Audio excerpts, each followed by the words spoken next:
नमस्कार, मैं हूं आपके साथ प्रिया सिन्हा। हमारे खास प्रोग्राम क्या कहते हैं नरेंद्र मोदी में आज आपको सुनवाएंगे पीएम मोदी का वो ऐतिहासिक भाषण जो उन्होंने 14 मई 2019 को उत्तर प्रदेश के बलिया में दिया। अपने भाषण में प्रधानमंत्री ने कहा कि मैंने अपनी मां को बचपन में रसोई में धुएं से जूझते हुए देखा है। शौचालय न होने की वजह से घर और आस पड़ोस की महिलाओं को पीड़ा सहते हुए देखा है। पैसे के अभाव में इलाज के लिए गरीब के खेत बिकते हुए देखा है और यही वो अनुभव थे जिन्होंने मुझे गरीबी के खिलाफ बगावत के लिए पैदा किया है, प्रेरित किया है। साथियों, इसी समर्थन का परिणाम है कि महामिलावट वाले सपा हो, बसपा हो, कांग्रेस हो, ये सारे एक ही काम में जुट गए हैं, मोदी को गाली दो, गाली दो, गाली दो। ऐसा कोई दिन नहीं है जब मोदी के लिए उनके मुंह से गाली नहीं निकलती है। ये 6 चरणों के चुनाव के बाद के माहौल की बौखलाहट है। हार की हताशा साफ साफ दिख रही है। भाई और बहनों, मैं इनकी गालियों को उपहार मानता हूं। इनकी गालियों का जवाब मोदी को नहीं देना पड़ेगा, ये जनता जनार्दन पूरे हिंदुस्तान की जनता कमल के निशान पर बटन दबा करके हर गाली का जवाब देने वाले हैं। मैं तो मां, बहनों और बेटियों के सम्मान में खड़ा हूं। मैं गरीब के आत्मविश्वास को बढ़ाने के लिए खड़ा हूं। मैं समाज की आखिरी पंक्ति में जो खड़ा हुआ व्यक्ति है, उसको सशक्त करने के लिए जुटा हूं। भाई और बहनों, इसी हताशा में अब ये महामिलावटी लोग पूछ रहे हैं कि मोदी की जाति क्या है।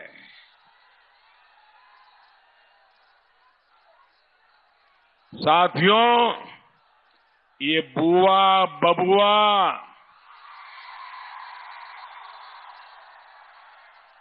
दोनों मिलकर जितने साल मुख्यमंत्री नहीं रहे, उससे कहीं ज्यादा समय मैं गुजरात का सीएम रहा हूं। मैंने अनेक चुनाव लड़े भी हैं और लड़ाए भी हैं, लेकिन कभी अपनी जाति का सहारा नहीं लिया।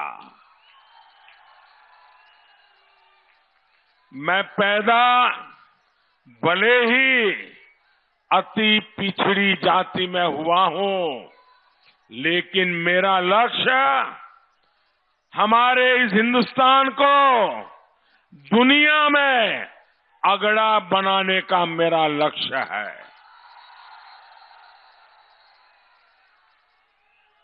भाइयों बहनों, अभी योगी जी बता रहे थे,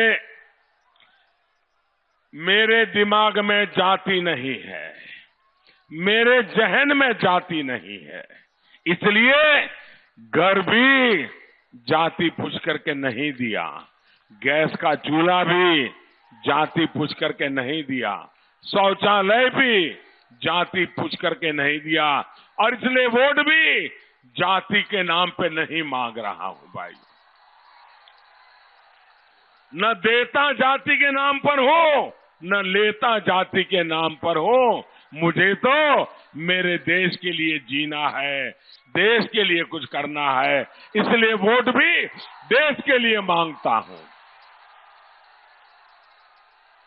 भाइयों और बहनों, ये मेरे दिल की आवाज है। ये मेरे दिल की आवाज है जो आज मैं बलिया में आपसे कहना चाहता हूं।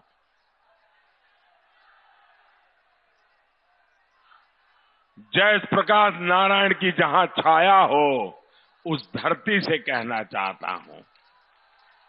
बहनों, मैं नहीं चाहता कि आपकी संतान आपकी तरह पिछड़ी हुई जिंदगी जीने के लिए मजबूर हो।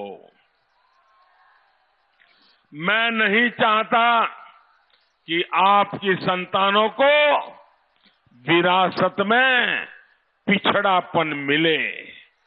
मैं नहीं चाहता कि आपके बच्चों को विरासत में गरीबी मिले। पीढ़ी दर पीढ़ी चली आ रही इस दयनीय स्थिति को मुझे बदलना है और इसलिए मुझे आपका आशीर्वाद चाहिए। साथियों, आप सोच रहे होंगे कि आखिर मोदी ये काम कैसे कर पाएगा, इतने बड़े बड़े सपने कैसे कर पाएगा, इतने सारे प्रधानमंत्री आकर के गए नहीं कर पाए, मोदी कैसे कर पाएगा। भाइयों बहनों, मैं ये काम इसलिए कर पाऊंगा क्योंकि मैं आपके बीच में से निकल करके आया हूं। मैंने गरीबी को, पिछड़ेपन को भुगता है। जो दर्द आप आज सह रहे हैं वो मैंने खुद से सहा है। मैं मेरा पिछड़ापन, मेरी गरीबी दूर करने नहीं, आपके लिए जीता हूं, आपके लिए जूझता हूं। इसलिए मुझे विश्वास है कि इस परिस्थिति को बदलने में हम सफल होंगे। भाइयों और बहनों, इन महामिलावटी लोगों ने कैसी राजनीति की है, सत्ता के नाम पर कैसे आपको धोखा दिया है, लूटा है, आप इसे भली भांति जानते हैं। इन लोगों ने जाति की राजनीति के नाम पर अपने और अपने रिश्तेदारों के लिए बंगले खड़े किए हैं, महल बनाए हैं।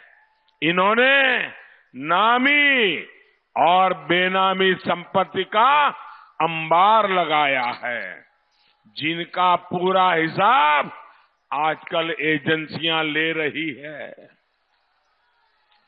यही कारण है कि कभी एक दूसरे को पानी पी पी कर भद्दी भद्दी गालियां देने वाले आज महामिलावट पकड़ने पर मजबूर है।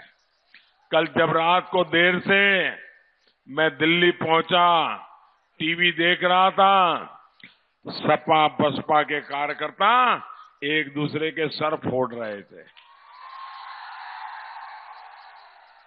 गालियां दे रहे थे, कपड़े फाड़ रहे थे। ये पूरे देश ने देखा है। अभी तो चुनाव बाकी है और हिसाब चुकता करना शुरू कर दिया है। भाइयों और बहनों, बलिया जिस प्रकार के गुलामी के खिलाफ बागी हुआ, वैसे ही ये मोदी भी गरीबी से लड़ते लड़ते गरीबी के खिलाफ ही बागी हो गया है। मेरी एक ही जाति है और मेरी जाति है गरीबी, और इसलिए मैंने गरीबी के खिलाफ बगावत की है। भाई और बहनों, मैं अपनी मां को बचपन में रसोई में धुएं से जूझते हुए देखा है। शौचालय न होने की वजह से घर और आस पड़ोस की महिलाओं को पीड़ा सहते मैंने देखा है। बरसात में टपकती छत के कारण दिन रात जागते परिवारों को देखा है। पैसे के अभाव में इलाज के लिए गरीब के खेत बिकते हुए देखा है। मिट्टी के तेल की डिबरी में पढ़ाई कितनी मुश्किल होती है मुझे पता है। यही वो अनुभव थे जिन्होंने मुझे गरीबी के खिलाफ बगावत के लिए पैदा किया है, प्रेरित किया है। साथियों, इसी गरीबी ने मुझे जीवन भर के सबक दिए। इसी गरीबी को दूर करने की प्रेरणा हमारी सरकार की योजनाओं को स्वरूप दिया। हमारी प्रेरणा से आज बहनों को गैस कनेक्शन, बिजली का मुफ्त कनेक्शन, शौचालय दिए जाना, एक के बाद एक अनेक काम हो रहे हैं। इसी प्रेरणा से ही हम 2022 तक हर गरीब के पास अपना पक्का घर हो, इसके लिए काम कर रहे हैं। और ये मोदी है, ये चौकीदार है। 2022 तक हर किसी को पक्का घर देकर के ही सांस लेने वाला है। इसी प्रेरणा से ही गरीब से गरीब को 5 लाख रुपए तक के मुफ्त इलाज की सुविधा दी गई है। साथियों, गरीबी के जीवन से निकली यही प्रेरणा है कि आज छोटे किसानों के खाते में सीधे पैसे जमा किए जा रहे हैं। 23 मई के बाद हर किसान परिवार को ये मदद मिलने वाली है। इतना ही नहीं, छोटे किसान, खेत मजदूर और छोटे दुकानदारों को 60 वर्ष की आयु के बाद हर महीने पेंशन मिले, इसकी योजना भी ये चौकीदार बनाएगा। गरीबी की प्रेरणा से ही सामान्य वर्ग के गरीबों को 10% का आरक्षण दिया गया। ओबीसी आयोग को संवैधानिक दर्जा दिया गया। साथियों, करीब 2 दशक से मैं सीएम और पीएम के रूप में काम कर रहा हूं। मैं इन महामिलावट वालों को खुली चुनौती देता हूं और ये मेरी खुली चुनौती है। इनमें हिम्मत हो, गाली गलौज करने के बजाय मेरी इस चुनौती को स्वीकार करके मैदान में आओ। मैं इन महामिलावटियों को खुली चुनौती देता हूं। ये लोग दिखा दें कि मैंने कोई बेनामी संपत्ति जमा की है क्या, कोई फार्म हाउस बनाया है क्या,